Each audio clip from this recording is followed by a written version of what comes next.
Friends, कैसे हो आप सब। आज मैं आप लोगों के लिए एक सनसनीखेज न्यूज़ के साथ आया हूं जो कि हम जैसे किसी एलआईसी एजेंट से रिलेटेड है, उनसे रिलेट करता है। जी हाँ दोस्तों, आज मैं जो न्यूज़ लेके आया हूं वो हम सबको थोड़ी सी डराने वाली है, लेकिन अगर हम कुछ सावधानियां बरतेंगे तो हमें ऐसा कोई भी इशू फेस नहीं करना पड़ेगा। रिसेंटली मैंने एक न्यूज़ देखा कि एक एलआईसी एजेंट को पुलिस ने अरेस्ट कर लिया है। बिकॉज़ मैं भी एक एलआईसी एजेंट हूँ, मुझे थोड़ी सी जिज्ञासा जगी कि भाई क्यों अरेस्ट किया, उसने ऐसी क्या मिस्टेक की जिससे मुझे लर्निंग मिले, मैं वो गलती ना कर पाऊँ कभी फ्यूचर में। सो वो न्यूज़ मैंने सर्च करी और वही न्यूज़ मैं आप सभी को आज एक्सप्लेन करने वाला हूँ, डिटेल में बताने वाला हूँ कि उस एलआईसी एजेंट ने ऐसा क्या किया था। आई होप कि आप भी उन चीज़ों को अवॉइड करेंगे, उनसे सीखेंगे और अपना भविष्य आप बचाएंगे और संवारेंगे। सो आपको भी सावधान रहने की ज़रूरत है। कुछ ऐसी हम गलतियाँ ना करें जिससे कि हमारा नाम खराब हो, हमारे संस्था का नाम खराब हो। नमस्कार दोस्तों, मेरा नाम है दीपक कुमार प्रसाद और मैं एलआईसी ऑफ इंडिया में इंश्योरेंस एडवाइज़र हूँ। तो इस न्यूज़ में आगे बढ़ने से पहले मैं आपको कुछ ऐसे पॉइंट्स बताना चाहता हूँ जो कि बहुत ही ज़्यादा क्रिटिकल है और आपको ध्यान देने की ज़रूरत है। जो पहला पॉइंट है कि कभी भी अपने कमीशन से हिस्सा कस्टमर को नहीं देना चाहिए। ये एलआईसी एक्ट के तहत जुर्म है और पता चलने पर कानूनन सज़ा हो सकती है। आप सभी जो प्रपोज़ल फॉर्म भरते होंगे, आप उसमें भी देख सकते हैं, एक ऐसा क्लॉज़ है जिसमें कि लिखा हुआ है कि कोई भी ऐसा अगर आप लेन-देन करते हैं, तो 10 लाख रुपए तक का जुर्माना है या फिर सज़ा भी हो सकती है। लेकिन आप जैसे कि आप सभी जानते हैं कि बहुत से एजेंट आजकल कमीशन देते ही देते हैं और ये आम बात हो गई है, सभी देते हैं। लेकिन जो लीगल चीज़ है वो मैं आपको बता रहा हूँ कि अगर संस्था को पता चलता है या फिर कोई कस्टमर एज़ सच कुछ कंप्लेंट करता है कि मुझे उन्होंने कमीशन की बात की थी बट दिया नहीं या फिर उन्होंने मुझे कम कमीशन दिया है, तो वहाँ पे आप फँस जाएँगे। आपका लाइसेंस तो रद्द होगा ही, साथ ही साथ आपके ऊपर बहुत बड़ा जुर्माना भी लग सकता है।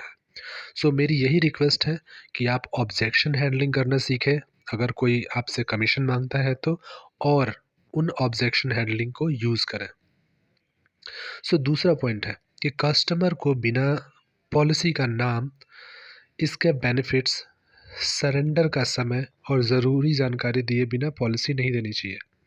ये भी आप जब प्रपोज़ल फॉर्म भरते हैं तो ये भी डिटेल्स आप फिल करते हैं। बहुत सारे लोग उन डिटेल्स को पढ़ते तक नहीं, बस टिक करते जाते हैं और प्रपोज़ल फॉर्म कंप्लीट करके सबमिट कर देते हैं। बट कभी आप ध्यान से पढ़ना, जो आप एजेंट कॉन्फिडेंशियल रिपोर्ट्स आप भरते हैं या फिर जो प्रपोज़ल फॉर्म में भी बहुत सारे ऐसे हैं कॉलम्स जहाँ पे ये लिखा हुआ है कि क्या आपने एजेंट को पूरी पॉलिसी बताई है, उनके बेनिफिट्स बताए हैं, एक्सप्लेन किए हैं। सो इन शॉर्ट यही है कि आप जो भी प्लान दे रहे हैं कस्टमर को प्रॉपर बताएंगे कि कितने समय का प्लान है, कितने मैच्योरिटी कब मिलेगी, या फिर सरेंडर कब कर सकता है, या फिर लोन कब ले सकता है। तीसरा पॉइंट जो है वो है, कभी भी कस्टमर को मैच्योरिटी अमाउंट गारंटेड नहीं बताना चाहिए, क्योंकि सिर्फ बीमा धन ही गारंटेड होता है। बोनस भी सुरक्षित होता है सोवरेन गारंटी के तहत, लेकिन यह हर वर्ष बदल जाता है, इसलिए हमें फिक्स मैच्योरिटी नहीं बताना चाहिए। जी हाँ फ्रेंड्स, अभी क्या है कि हम पोस्टर्स भी बना के डाल देते हैं या फिर कस्टमर को किसी भी लेड लीडर ऐप या फिर ऑल इन वन ऐप से हम एक फॉर्मेट निकाल के शेयर कर देते हैं, जिसमें कि साफ साफ लिखा आता है कि 100 रुपये पर डे जमा करें और 21 लाख पाएँ। दोस्तों बताना चाहूँगा कि हम ये यूज़ करते तो हैं, लेकिन ये भी इलीगल है। हम मैच्योरिटी अमाउंट गारंटेड कस्टमर को बता ही नहीं सकते, ठीक है? क्योंकि आप भी जानते होंगे, जो सम एश्योर्ड होता है सिर्फ़ और सिर्फ़ वो गारंटेड होता है। बाकी जितने बोनस उस पे ऐड होते हैं वो भी गारंटेड होता है एज़ पर सोवरेन गारंटी। लेकिन मैच्योरिटी हम फिक्स इसलिए नहीं बता सकते क्योंकि जो बोनस डिक्लेयर्ड होता है वो एनुअली चेंज होता रहता है। सो इसलिए मैच्योरिटी कभी फिक्स हम बता नहीं सकते।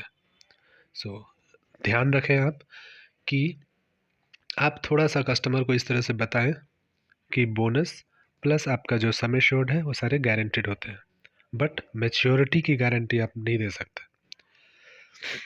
फोर्थ पॉइंट है कस्टमर की कोई भी डिटेल्स छुपानी नहीं चाहिए, जैसे कि कोई पुरानी बीमारी या फिर कोई गंदी आदतें उनकी, कोई खतरनाक पेशा या फिर पारिवारिक इतिहास। इसकी वजह से उनका क्लेम रिजेक्ट भी हो सकता है। बिल्कुल। सो जब भी आप प्रपोजल फॉर्म भरें तो हमारे पास उनकी हेल्थ हिस्ट्री या फिर फैमिली हिस्ट्री की डिटेल्स फिल करनी होती है। अभी हम क्या करते हैं प्रपोजल फॉर्म में, बस no no no no fill करके फटाफट साइन करके दे देते हैं। लेकिन आप ध्यान रखना, आप ये पॉलिसी क्यों कर रहे हैं? सिर्फ इसलिए कर रहे हैं ना कि उनके ना रहने पे उनके परिवार को इसकी बेनिफिट मिले। तो आप खुद सोचिए, अगर आपने डिटेल्स यहाँ पे छुपा दी या फिर इनकम्प्लीट भरी और उन्हें कुछ हो गया और अगर क्लेम रिजेक्ट हो जाता है तो फिर क्या फ़ायदा इस पॉलिसी का? तो अगर आप दिल से किसी की मदद करना चाहते हैं, इस पॉलिसी को देके उनके परिवार के लिए आप सोचते हैं, तो जो भी उनकी हिस्ट्री है वो सही-सही भरें। जैसे अगर कोई बीमारी है तो मेंशन करें। अगर संस्था को पॉलिसी इश्यू करना होगा तो वो करेगा, नहीं करना होगा तो नहीं करेंगे, राइट? फिफ्थ पॉइंट है कि सिर्फ अपना ही कमीशन देख के पॉलिसी नहीं देनी चाहिए। पॉलिसी हमेशा कस्टमर के ज़रूरत के हिसाब से ही देनी चाहिए। ये मोस्ट इम्पॉर्टेंट पॉइंट है दोस्तों, कि हम क्या करते हैं, हम एलआईसी एजेंट सिर्फ अपना कमीशन देखते हैं कि हमें ज़्यादा कमीशन किस में मिलता है। हम इस चीज़ पे फोकस नहीं करते हैं कि कस्टमर के नीड के अकॉर्डिंग कौन सा मैच करता है, राइट? सो ध्यान रखें कि आप कस्टमर की हेल्प करें, कस्टमर आपकी हेल्प करेगा। आप उसे अच्छी पॉलिसी देंगे, वो आपको रेफरल देगा, ठीक है? सो हमेशा कमीशन के लिए पॉलिसी ना करें, कस्टमर को ध्यान में रखते हुए उन्हें पॉलिसी दें। तो ये कुछ बातें थी जो कि मैंने आपको बताई, जिससे कि आप अगर ध्यान रखते हैं तो आपको भविष्य में कभी कोई परेशानी, प्रॉब्लम नहीं आएंगे। अब हम बढ़ते हैं न्यूज़ की तरफ। सो न्यूज़ का टाइटल है कि मृत व्यक्तियों के नाम पे 1.81 करोड़ रुपए का हेरा फेरी करने वाला एलआईसी एजेंट गिरफ्तार। जी हाँ, यानी कि डेथ जो पर्सन्स हैं, मृत व्यक्ति, उनके नाम पे वो ठगी करता था और 1 करोड़ 81 लाख रुपए की हेरा फेरी उसने कर लिया था, जो एलआईसी एजेंट है।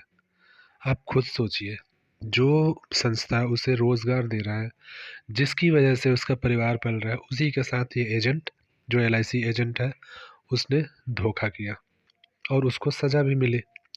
अब आते हैं न्यूज़ के ऊपर।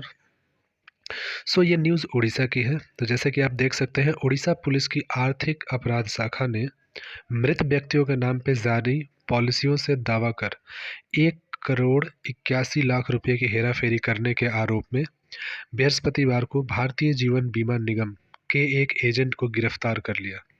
पुलिस ने यह जानकारी दी। पुलिस के अनुसार गिरफ्तार एलआईसी एजेंट की पहचान पुरी जिले के कनास थाना क्षेत्र के झड़कटा निवासी कबीर राज बेहरा के रूप में हुई है। सो दोस्तों, जैसे कि मैंने बताया, ये उड़ीसा की खबर है और ये मृत व्यक्तियों के नाम पे क्लेम करके 1 करोड़ 81 लाख रुपए की हेरा फेरी कर चुका था एलआईसी ऑफ इंडिया से। इसका नाम, जैसे कि आपने देखा, पूरी जिले का है ये और कबीर राज बेहरा का इसका नाम है।